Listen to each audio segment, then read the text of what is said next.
Hello everyone, my name is Vojtech, and today Ashutosh and myself, as Eric mentioned, we are going to be talking about how we've built serverless data protection solution in the cloud in Barclays. But first, you might be wondering why? How did we get on this journey? And there are really two aspects to it, the main ones. One is we have big data in the AWS in Barclays.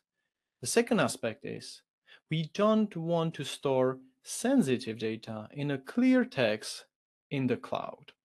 We only want to store sensitive data in a protected format while in the cloud. And only when there are use cases that absolutely need to work with the clear text of sensitive data, only then we want to unprotect the data and allow the use case to work with it. So our goal was to bring up a solution that is going to satisfy both these two aspects at the same time. And we are going to go through this presentation today. I'm going to start a bit on a high level, and then we are going to go lower. I'm going to hand over to Ashutosh. He's going to talk about performance, numbers, how. He's also going to touch on observability and what framework we've built and a chargeback model.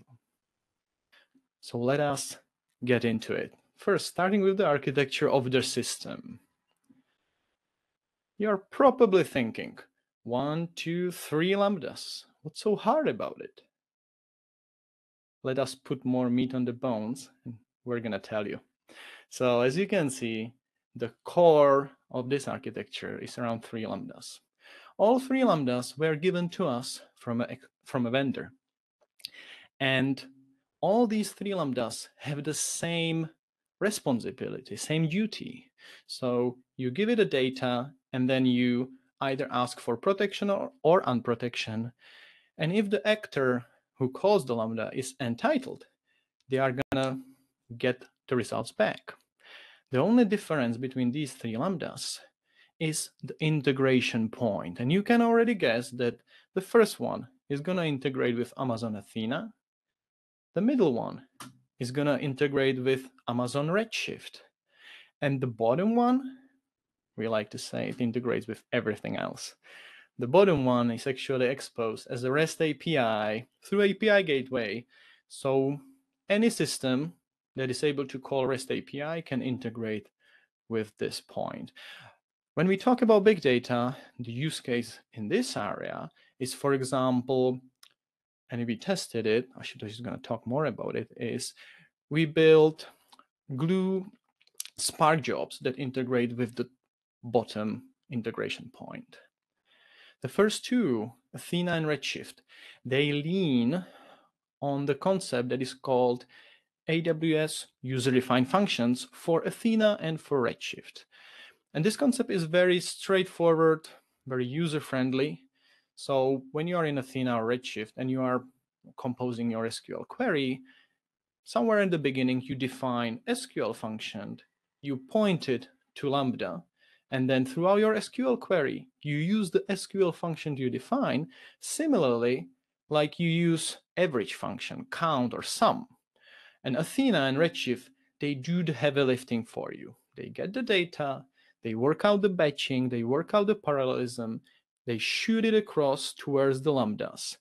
In our case, if the actor is entitled to, the lambda returns the result, and then Athena and Redshift, they take the response back and they continue working with it further down your SQL query. Another thing you see, I want to put more details on it, you see two accounts. The left one, that's our central account for this solution. So it's one.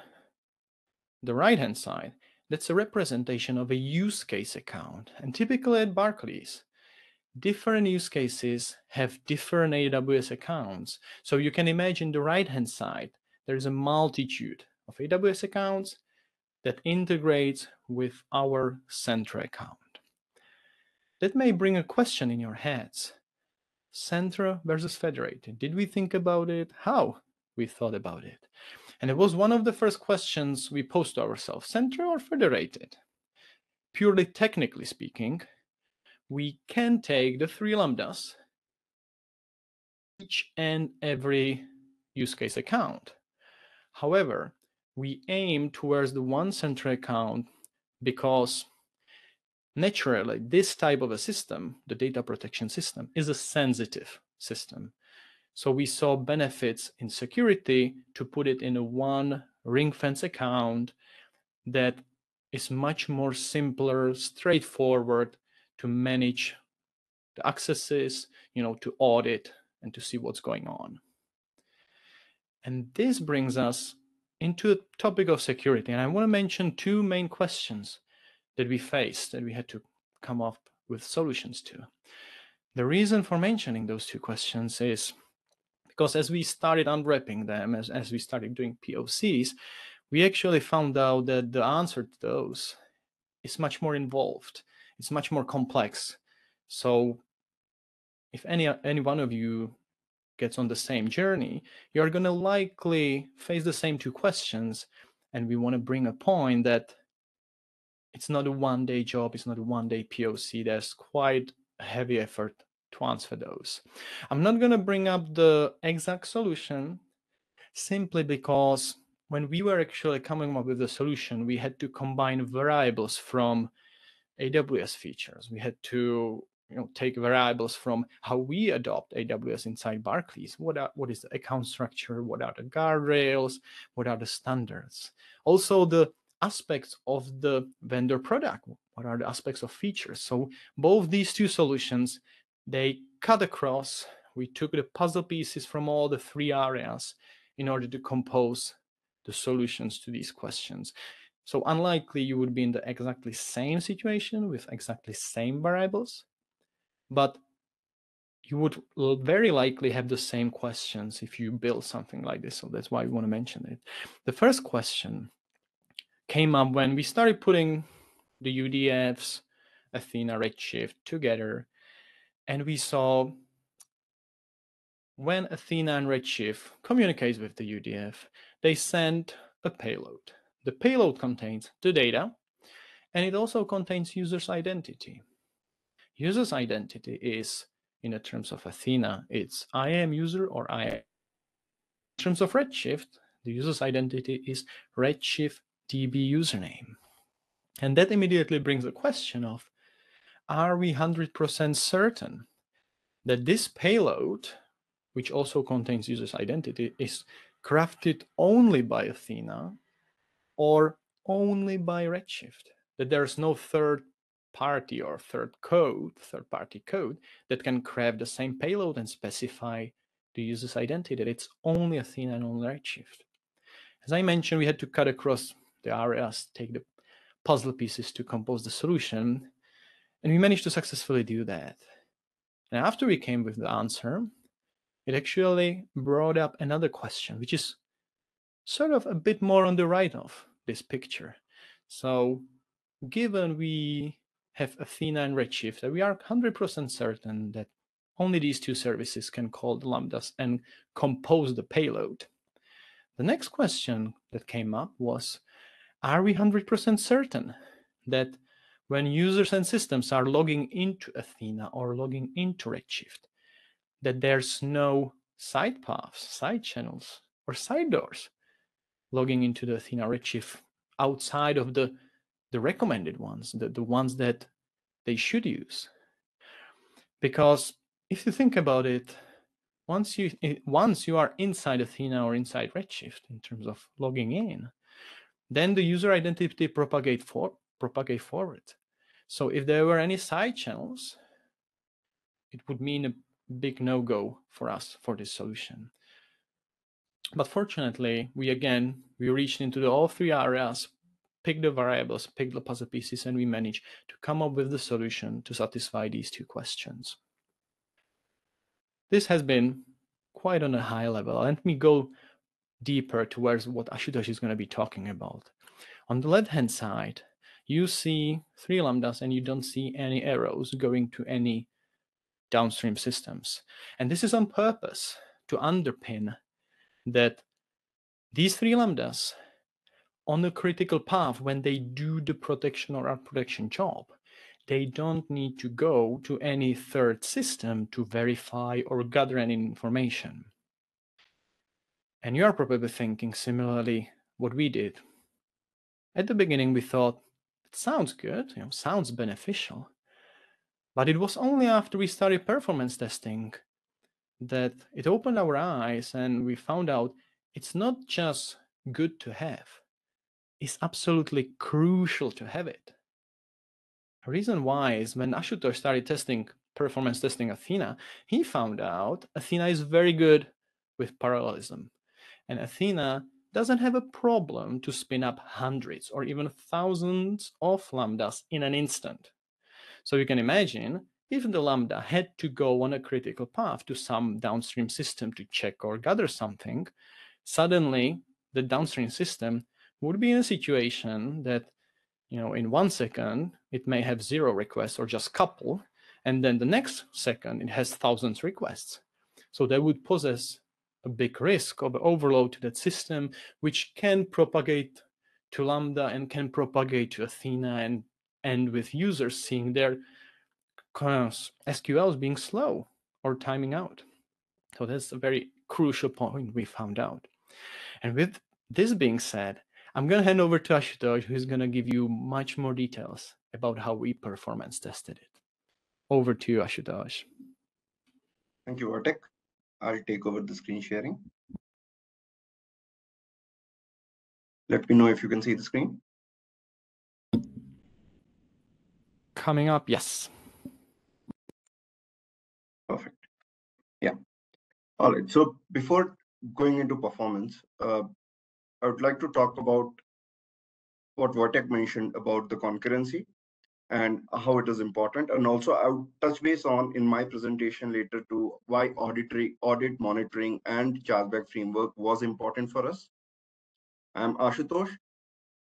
Let's dwell into the performance aspect of it. Before looking at the numbers, I would just give me a second. Yeah. Before looking into the numbers, I would like to talk about the test bed that we created for testing all the 3 offerings. And as Vojtech mentioned repeatedly, that performance was one of the key considerations when we were building the service and the offering. Because we were building a lot for security and we did not want to impact performance and our end users to take the burnt of slowness of the system. So we wanted to test it thoroughly with large scale data sets to ensure that it is performant enough. So we created testbed with respect to Athena, where we chose 3 different data sets of varying record sizes and record counts. We had 40 million records in one of the data sets. We had 400 million records in another and 1 billion records in the third one. Now looking at the numbers. Yeah. So if you look at the first 2 pillars, this talks about when we tested it for 40 million. Before going into that, I would like to say what we did was we created external functions which would point to these lambdas that Vojtech talked about. We ran a simple plain vanilla select query without calling those external functions or UDF functions. And we ran a similar query, but with calling UDF functions. So what happened with the plain vanilla query for 40 million records was it completed in around 29 seconds. However, with the UDF call, it took around 1 minute, 8 seconds. We were kind of alarmed with these numbers because it was almost more than double the amount of time that a plain vanilla query took. So we extended our test for 400 million records. When we ran it for 400 million records, the plain vanilla query took around 7 minutes, 50 seconds versus the query with the UDF call, which involves data protection, taking around 7 minutes, 54 seconds. These were some promising results. So we wanted to test for 1 billion records. For 1 billion records, when we ran the plain vanilla query, it took around 22 minutes, 46 seconds. And when we did the UDF call in the query, it took around 23 minutes, 52 seconds. What we found out with this test was Athena version 3 has the capability of doing a lot of concurrent calls to our lambdas, and it has the ability to handle throttling failures in case any of these lambdas fail due to throttling. We always got a response back even if few of our lambdas failed, because the backup mechanism that Athena has worked perfectly fine, and we always got a response back. Now moving on to the Redshift. In Redshift, we kind of copied the similar test bed that we had for Athena to the Redshift. We created a 5-node RA3 4x large clusters, and we copied the similar data sets onto Redshift with distribution key as auto. We also declared external functions, just like we did in Athena. And we compared a plain vanilla query result with the one with the UDF call. If you look at the Redshift numbers, you would find that the plain vanilla query took around 3 seconds to complete for 40 million record, versus it took 5 seconds to complete with the UDF call. For 400 million records, a similar query without a UDF call took around 24 seconds, versus with the UDF call, it took around 35 seconds. And for 1 billion records, the plain vanilla query completed in 46 seconds, versus it took 1 minute 4 seconds to complete when a UDF call happened. Some of the interesting observations that we had with respect to Redshift was the performance of the queries was scaling proportionally to the number of CPUs that are there in the cluster. So if we wanted better performance, we could add more nodes to the cluster, and we would see better performance of the queries. When you look at these numbers, these are the final set of numbers that we ended up with. But when we started the Redshift performance testing, the 5-second query that you see here with the UDF call was taking more than 15 seconds. So our natural idea was to reach out to the AWS folks. We did have multiple discussions with them, and after a couple of patches, we could reduce the number from more than 15 seconds to around 5 seconds. So a big thanks to them. Moving on to our last offering, which was the API offering, which is a REST-based API. To test this was a bit tricky because we didn't know how our consumers are going to consume it. So we tried to mimic something that our consumer would do on a day-to-day fashion. So we created PySpark code, which would read data from a glue catalog. It would do some processing, and then it would write to an S3 bucket. We created 2 different glue jobs, one which involved the UDF call for the REST API and do the data protection, and the other one was a plain vanilla call doing some basic processing. Again, for the data sets, we used the similar data set that we had for Athena and Redshift for Glue as well. When we built this PySpark code to consume the API, we first started with writing scalar UDF functions of Spark, but we found out that that was leaving us a lot to do. For example, we had to batch out the source data frame, send the REST API call, get back the response, stitch it back, and join it to the original data frame. So to avoid that problem, we quickly pivoted to using Panda's vectorized UDF, and we could see a lot of improvement in performance with respect to that as well. Looking at the numbers, the plain vanilla PySpark code took around 1 minute 51 seconds for 40 million records, whereas it took around 3 minutes 3 seconds for the one with UDF call.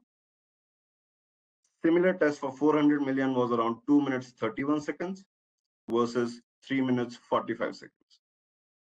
And for 1 billion record, it took around 3 minutes 26 seconds versus 5 minutes 3 seconds.